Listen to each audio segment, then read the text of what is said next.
اعوذ باللہ من الشیطان اللعین الرجیم بسم اللہ الرحمن الرحیم۔ امام زین العابدین علیہ الصلوۃ والسلام نے اپنی معروف حدیث رسالۃ الحقوق کے اندر انسان کے اوپر خود اس کے نفس کا، اللہ کا، اور جو یہ مختلف انسانوں سے ملتا ہے ان سب کے حقوق کو بیان کیا ہے، اور تفصیلاً پیش کیا کہ کس طریقے سے انسان جب معاشرے میں رہتا ہے اور دوسرے انسانوں سے ملتا ہے تو اس کے اوپر دوسروں کے حقوق ہیں، ہیومن رائٹس ہیں جو انسان کے اوپر قرار دیے گئے ہیں۔ اسی ذیل میں گفتگو جاری تھی، اور اس حصے میں جو آج ارادہ پیش کرنے کا آپ کے سامنے ارادہ کیا، امام نے رشتہ داروں کے حقوق کو بیان کیا ہے، اور رشتہ داروں میں مرحلہ وار جو ہے وہ مختلف حقوق بیان کیے ہیں۔ سب سے پہلا جو امام نے حق بیان کیا، حق امک، تمہاری ماں کا حق تمہارے اوپر کیا ہے، اور بہت اہم ترین اور بہت دقیق ترین مطالب ہیں جو امام نے اس حق کے اندر بیان کیا۔ واقعی انسان احساس کرے تو ماں کی عظیم ترین نعمت ہونے کا احساس ہوتا ہے۔ امام نے بیان کیا فَأَن تَعْلَمْ، ماں کا حق یہ ہے کہ تم جان لو۔ کیا چیز جان لو؟ حملت کا، کہ یہ وہ ہستی تھی، یہ وہ وجود تھا جس نے تمہیں حمل میں رکھا، حیث لا تحمل احد احدا، اس مرحلے پہ اس نے تمہیں حمل کیا، اس مرحلے پہ اس نے تمہیں سنبھالا، اپنے شکم میں رکھا، کہ جس جگہ پہ کوئی کسی کو اپنے حمل میں نہیں رکھتا، اپنے پاس نہیں رکھتا، اس نے تمہیں اپنے حمل میں رکھا۔ یعنی دنیا کتنی آپس میں مطلبی دنیا ہے، لوگ کتنے مطلبی ہیں، بغیر کسی شے کے ایک دوسرے کی مدد نہیں کرتے، بغیر کسی چیز کے ایک دوسرے کا ساتھ اس انداز سے نہیں دیتے، لیکن یہ وہ ہستی تھی کہ جس نے اس انداز سے تمہارا ساتھ دیا۔ وَأَطْعَمَتْ کا من ثمرات قلبها، اپنے دل سے، اپنے قلب سے، اپنے کلیجی کی ٹھنڈک سے تمہیں اس نے رزق دیا، تمہیں اس نے کھانا دیا۔ مَا لَا يُطْعِمُ أَحَدٌ أَحَدًا، یہ ایسا رزق تھا جو کسی کو دنیا میں نہیں دیتا، یعنی کوئی شخص اس کو نہیں دیتا۔ وَأَنَّهَا وَقَتْ کا بِسَمْعِهَا وَبَصَرِهَا وَيَدَيْهَا وَرِجْلِهَا وَشَعْرِهَا وَبَشَرِهَا، اور اس نے تمہاری حفاظت کی۔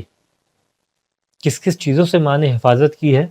آخر دیکھیں کتنا باریک مرحلہ ہے کہ اس نے تمہاری حفاظت کی، اس نے اپنے کانوں سے تمہاری حفاظت کی، اپنی آنکھوں سے تمہاری حفاظت کی، اپنے ہاتھوں سے تمہاری حفاظت کی، اپنے پیروں سے تمہاری حفاظت کی، اپنے بالوں سے تمہاری حفاظت کی، اپنی کھال سے تمہاری حفاظت کی۔ یعنی ایک ایک مرحلے پہ یہ ماں تمہاری حفاظت کر رہی تھی۔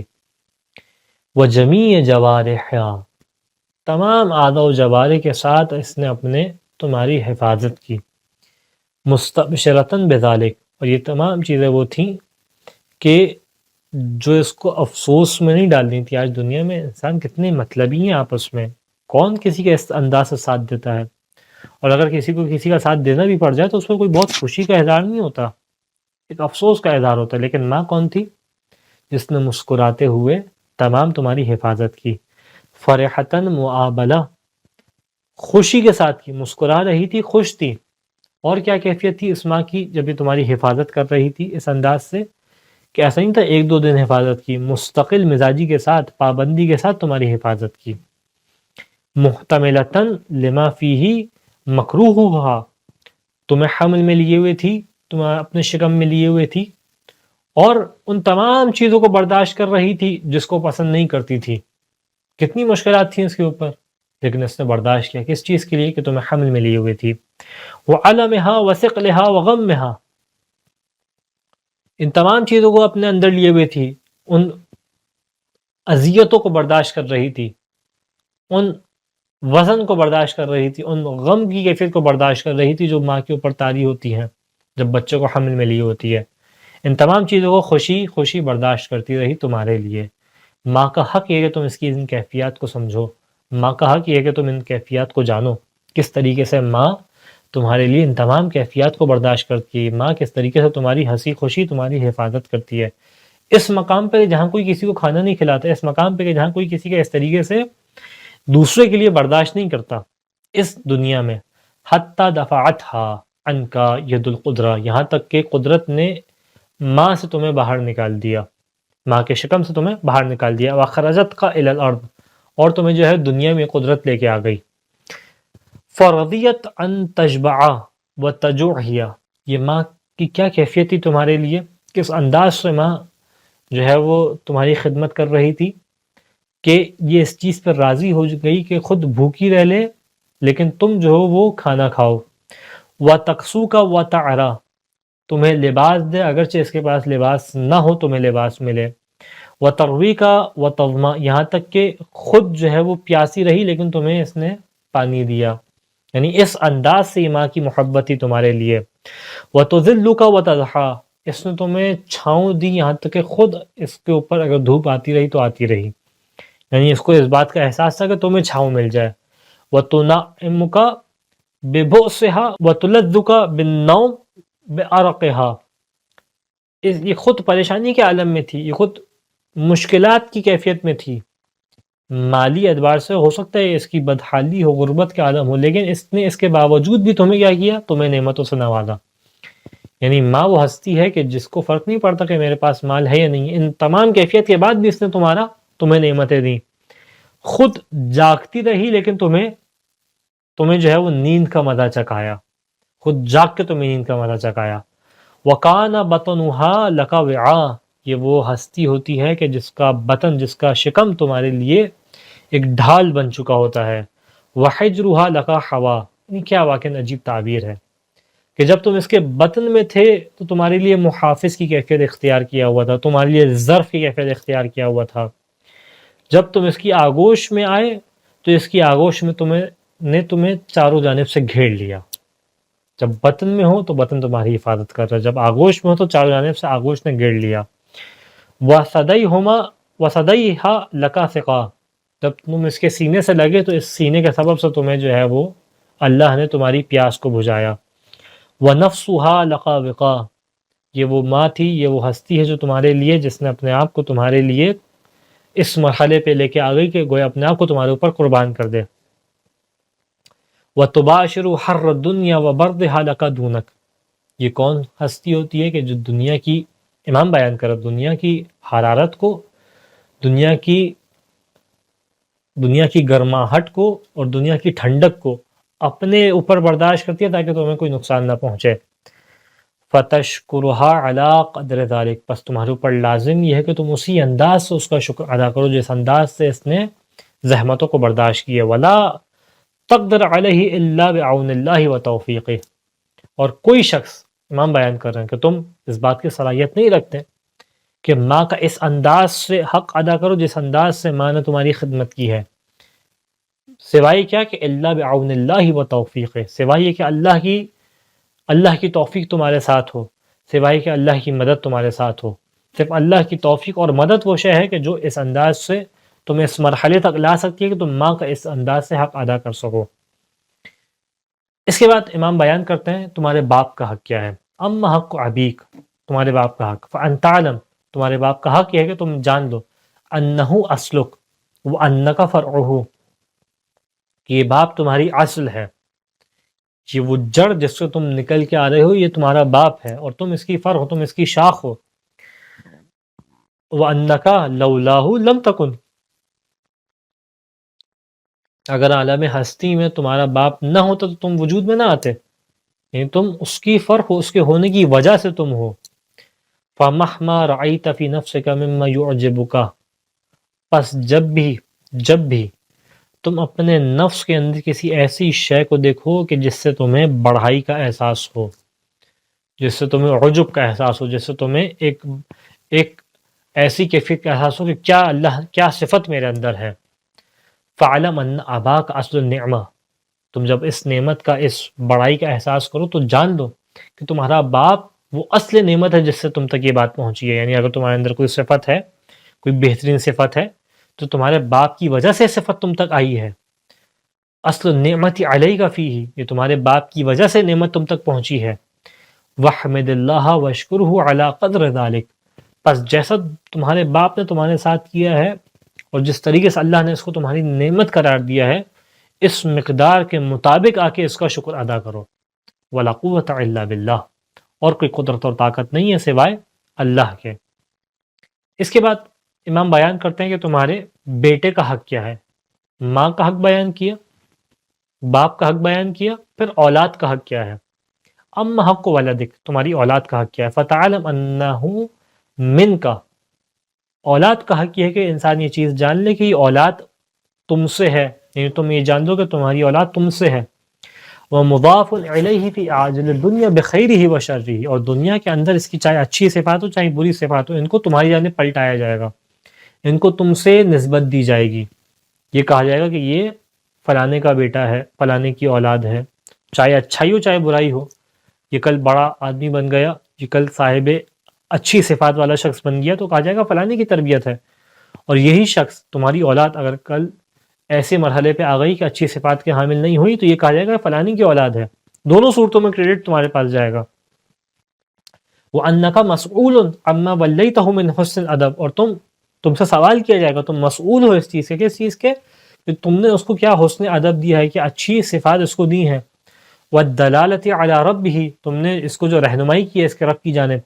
وَالْمَعُونَةُ عَلَى لَهُ عَلَى طَاعَتِهِ فِيكَ وَفِي نَفْسِكَ، اور تم نے جو اس کو اس کی مدد کی ہے کس چیز کے اوپر؟ اللہ کی اطاعت کرنے کے اوپر۔ یہ جو تم نے مدد کی اس چیز کے بارے میں سوال کیا جائے گا۔ فَمُصَابٌ عَلَى ذَلِكَ وَمُعَاقَبٌ، بس تم اس چیز کے اندر تمہیں ثواب بھی دیا جائے گا، یعنی اگر تم نے اپنی اولاد کو بہترین تربیت دی تو اس کے اوپر تمہیں ثواب ملے گا، نہیں دی تو تمہارا عقاب ہوگا، یعنی تم سے سوال جواب ہوگا، بازگشت ہوگی۔ فَعْمَلْ فی امرہ عمل المتزین بحسن اثرہ علیہ فی عاجل الدنیا، بس تمہارا کام کیا، تم اس انداز سے عمل کرو، اس انداز سے اس کے ساتھ اس کی تربیت کرو کہ اس کا عمل اور اس کے عمل کے آنے والے اثرات تمہارے لیے باعث زینت بن سکیں، یعنی تم متزین ہو سکو۔ کتنی لطیف تعبیر ہے، یعنی باپ اپنی اولاد کے ذریعے سے، ماں باپ اپنی اولاد کے ذریعے سے باعث زینت ہوتے ہیں، متزین ہوتے ہیں۔ جس طریقے سے انسان بہترین لباس پہن کے اب فخر کرتا ہے، اسی طریقے سے جب تمہاری اولاد اچھی تربیت یافتہ ہوگی، صاحب تربیت ہوگی، اچھا ادب رکھتی ہوگی، تو ان کے اعمال کے اثر یہ ہوگا کہ دنیا کے اندر تم باعث زینت ہوگے، دنیا کے اندر تمہارا جو ہے وہ با فخر محسوس کر سکو گے۔ دنیا کے اندر تو یہ معاملہ ہے، اور کیا ہوگا؟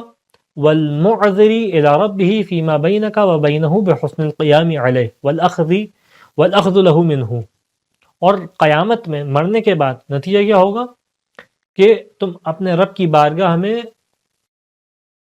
اس قابل ہوگے کہ جواب دے سکو، اس قابل ہوگے کہ جو ہے وہ بہترین انداز سے اپنے رب کی بارگاہ میں بات کر سکو۔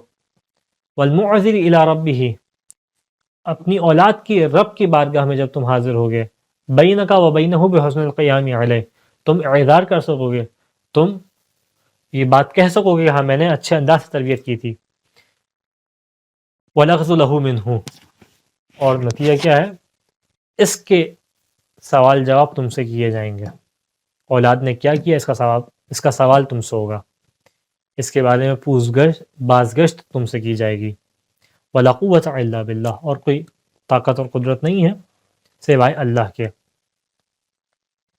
اس مرحلے کے بعد امام بیان کرتا تمہارے بھائی کا حق کیا ہے۔ حق الاخ، اما حق اخی، کہ تمہارے بھائی کا حق کیا ہے۔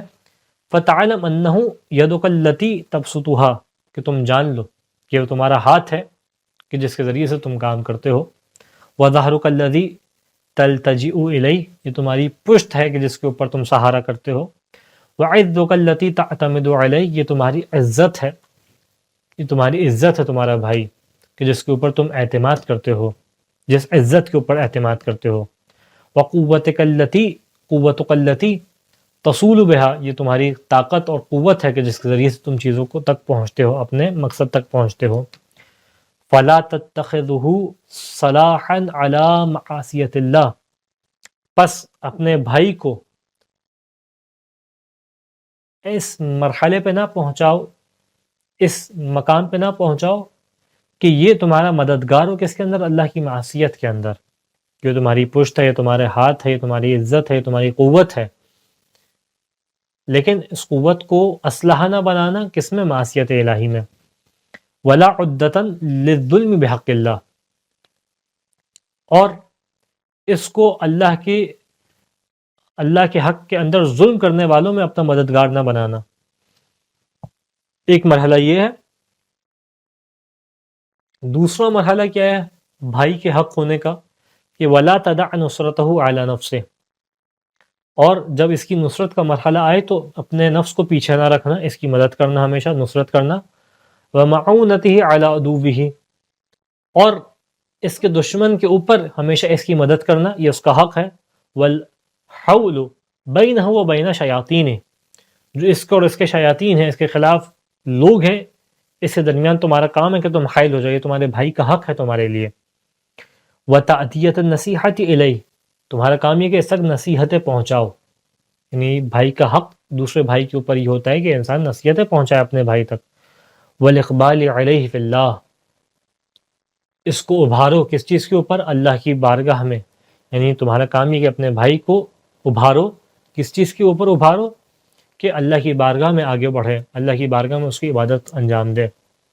فَإِنْ انْقَادَ لِرَبِّهِ وَأَحْسَنَ الْإِجَابَةَ لَهُ، اگر اس نے تمہاری بات کا جواب دیا اور اپنے رب کی بارگاہ میں پلٹنے کے بعد جو ہے وہ بہترین انداز سے جواب دیا، اب نتیجہ کیا ہوگا؟ تو تمہارے لیے اجر و ثواب ہے. یہ میرے اپنے جملے ہیں. وَإِلَّا فَلْيَكُنْ اللَّهُ عَاثَرَ عِنْدَكَ وَأَكْرَمَ عَلَيْكَ مِنْهُ، لیکن اگر تم نے ایسا نہیں کہ اس نے جواب نہیں دیا، یعنی تم نے کوشش کی اپنے بھائی کو خدا کی جانب لے کے آنے کی، لیکن اس نے بہتر انداز سے جواب نہیں دیا. اگر اس نے جواب نہیں دیا تو اللہ کے پاس تمہارا اس فعل کا اثر موجود ہے، یعنی تمہارا ثواب زائل نہیں ہوگا. اور کیونکہ تم نے کوشش تو کی ہے تو اس کا تمہیں اجر و ثواب یقیناً ملے گا. وَأَكْرَمَ عَلَيْكَ مِنْهُ، اور اس بھائی کے سبب سے تمہیں اللہ جو ہے وہ صاحب اکرام قرار دے گا، اللہ تمہارے اوپر کرم کرے گا. خدا بند متعال سے دعا ہے کہ ان حقوق کو صحیح انداز سے سمجھنے اور ان پر عمل کرنے کی ہمیں توفیق عطا فرما. وآخر الدعوان ان الحمد للہ رب العالمین.